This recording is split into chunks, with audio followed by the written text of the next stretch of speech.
नमस्कार, आदाब। आइए बात करते हैं। इस वक्त रात में 3:30 बज रहे हैं और मेरे ठीक पीछे जो मस्जिद दिखाई दे रही है ये ख्वाजा मोहल्ला मस्जिद है। बहरहाल इस वीडियो को बनाने का जो मकसद है, यहीं पर जनाजा भी होता है। आमतौर से कब्रिस्तानों में भी इस तरह की ज़रूरत पूरी करने के लिए जगह होती है, मगर ज़्यादातर जनाजे यहीं आते हैं। अब आगे बात करते हैं। इस वक्त हमारे साथ, क्या नाम है आपका? मोमिन सरफराज। यहाँ जनाजा होता है, उसके बाद किस रास्ते से जनाजे को कब्रिस्तान की तरफ ले जाया जाता है? यहाँ से रास्ता 3-4 जगह से नमाज अपना मैयत आती है और इधर नमाज जनाजा होता है ख्वाजा मोहल्ला मस्जिद में। यहाँ से सोनापुर कब्रिस्तान लेके जाते हैं और अपना जंगी कब्रिस्तान लेके आते हैं। ये आते जाते रोड इतना ख़राब हो गया है कि कल एक जनाजा जा रहा था, गिरते गिरते हम लोग सब बचे हैं। इधर पे जनाजा भी गिरते गिरते बचा है। अब अगर जनाजा ख्वाजा मोहल्ला मस्जिद से निकलता है और मेरे पीछे जो अंधेरा दिखाई दे रहा है, यहाँ से अगर जाना है तो रास्ते भी ख़राब है, रास्ते में पानी भी है। और ये पानी कैसा है, क्योंकि जनाजा वगैरह जो होता है लोग आमतौर से वुज़ू बनाए रहते हैं, पाक साफ़ रहते हैं, तो अभी पानी भी कैसा है ये तो पता नहीं, मगर अंधेरा भी है। तो अगर रात के अंधेरे में यहाँ से जनाजा जाता है और जनाजा जिनके कंधे पर होता है, अगर वो डगमगा गए इन खड्डों की वजह से और जनाजा गिर गया, तो फिर इसकी ज़िम्मेदारी कौन लेगा?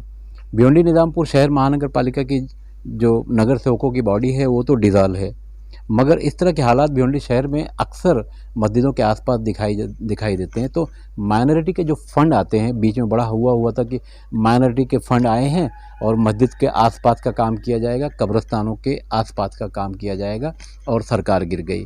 तो अब उस फंड का तो पता नहीं है, मगर यहाँ जनाजे गिरने का ख़तरा बना हुआ है।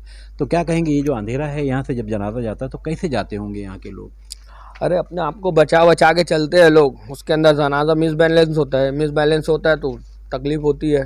अच्छा, पहले इस इलाके में जो नगर सेवक थे, खैर अब तो नगर सेवक नहीं, पूर्व नगर सेवक है, तो जब नगर सेवक थे तो उन्होंने काम कराए? यहाँ पर अभी कोई नगर सेवक खाली आते हैं, इधर देखते हैं और राउंड मार के चले जाते हैं, बस बोलते रहते हैं हम लोग करेंगे, कोई कुछ काम नहीं करते। अब नगर सेवकों का एक नारा है कि अब तो हम नगर सेवक नहीं हैं, मगर जब थे तो क्या इस काम को कर सके थे? जो मेरे ठीक पीछे दिखाई दे रहा है, यहाँ अंधेरा भी, लाइटें भी बंद है, रास्ते भी ख़राब है, रास्ते में पानी भी है, खड्डे भी हैं। तो ये सब जो हो रहा है भिवंडी शहर में, इसका जिम्मेदार कौन है? बहरहाल इन खड्डों का जिम्मेदार कौन है? मेरे सहयोगी से कहूँगा कि ये जो खड्डा है, इन्हीं रास्तों से जनाजे ले जाए जाते हैं और लोग भी आते जाते हैं, तो इसकी जिम्मेदारी कौन लेगा? देखिए, ये इतना बड़ा खड्डा है, इसमें पानी भी है, और ये पानी, ये ड्रेनेज का पानी है। ये कितनी ख़राब बात है। मज़हब इस्लाम में साफ़ सफाई कहते तो हैं निस्फ़ ईमान है, और इलाके के जो नगर सेवक रहे होंगे वो भी तो मुसलमान ही रहे होंगे, तो ये सारी जिम्मेदारियाँ कौन लेगा? और अब ये देखिए, ये है ड्रेनेज का पानी। मज़हब इस्लाम में साफ़ सफाई निस्फ़ ईमान कहा जाता है, मगर ऐसा लगता है कि स्टेजों से कहा जाता है। इस तरह की जिम्मेदारियां निभाने के लिए लोग भिवंडी शहर में तैयार नहीं हैं। अब फिर वही बात है कि यहाँ से सोनापुर कब्रिस्तान तकरीबन 100 मीटर की दूरी पर है, और यहाँ भी वही हालत है, वही खड्डे हैं। अगर बारिश होती तो यहाँ भी पानी भरा रहता, जैसा कि पिछले एक हफ्ते से भिवंडी शहर में मौसम बरसात का है। सरफराज साहब इस वक्त हमारे साथ में मौजूद हैं। अब बड़ी बात यही है भिवंडी जैसे शहर में कि अगर आप ज़िंदा हैं तो भी शर्मिंदा हैं, और अगर दुनिया से चले गए तो आपको तो पता नहीं, मगर फिर भी आप शर्मिंदा ही हैं, क्योंकि जब आपका जनाजा जाएगा तो नीचे ऊपर होते हुए अगर कांधा देने वाले कहीं डगमगा गए तो जनाजा भी नीचे आ जाएगा। सरफराज, क्या कहेंगे? अभी इस बारे में कैसा बोलना है कि नगर सेवक लोग को हम बोल के थक गए। इधर पे कॉर्पोरेटर लोग को बोल आते हैं, बराबर राउंड मारेंगे चले जाएंगे। अभी जैसे भी इलेक्शन का टाइम आएगा, अब राउंड मारना चालू हो जाएंगे। पिछले 5 साल में खाली आए गए साहब ये काम कर दो, कोई काम नहीं हुआ है। अभी ये मर गए आदमी भी तो तकलीफ में, जिंदा है तो भी तकलीफ में है। तो आदमी कैसे जीने का उनके हिसाब से?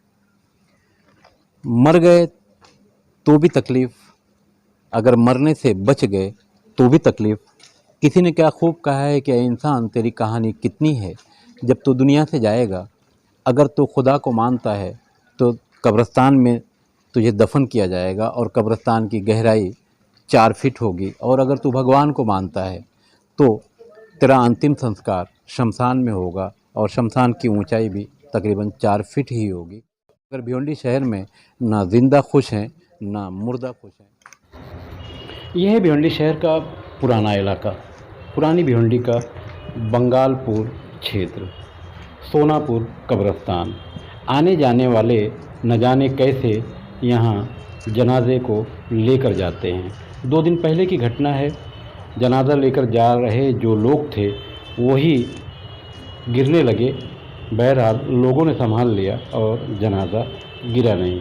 हालांकि इस इलाके में जो नगर सेवक भी थे उनका ऐसा मानना है कि हम अब नगर सेवक नहीं हैं, तो जब थे तो उन्होंने कौन सा यहाँ ताजमहल बना दिया या इस इलाके को साफ़ सुथरा बना दिया। यहाँ के लोगों की जो शिकायत है वो इतनी तकलीफ़देह है कि ना यहाँ ज़िंदे सुकून में ना ही जाते वक्त यहाँ मुर्दे सुकून से। और ये दूसरा रास्ता है जो मेरे ठीक पीछे दिखाई दे रहा है, ये भी वाजा मोहल्ला मस्जिद से आता है। ये रास्ता और ये रास्ता दोनों मिलाकर अब ये सोनापुर कब्रिस्तान सामने है। यही है सोनापुर कब्रिस्तान। न जाने सदियों से यहाँ कितने सो रहे हैं। बहरहाल इस इलाके के कुछ नगर सेवक ऐसे भी हैं, अगर न्यूज़ बनाई जाए तो वो पुलिस स्टेशन पहुँच जाते हैं कंप्लेंट देने के लिए कि इस न्यूज़ से हमारी बदनामी हुई। शायद उन्हें पता नहीं कि जनता इलेक्शन का इंतज़ार कर रही है। न जाने इस दुनिया में कितने आए और चले गए, न जाने इस भिवंडी में कितने आए और चले गए, मगर ठिकाना आखिरी यही है। ये है सोनापुर कब्रिस्तान। न जाने कितने लोग यहाँ दफन हुए, न जाने कितने दफन होंगे, मगर शहर की कहानी, शहर के रास्ते, शहर के हालात बदलने को तैयार नहीं हैं। मैं खान फ़ख्र आलम।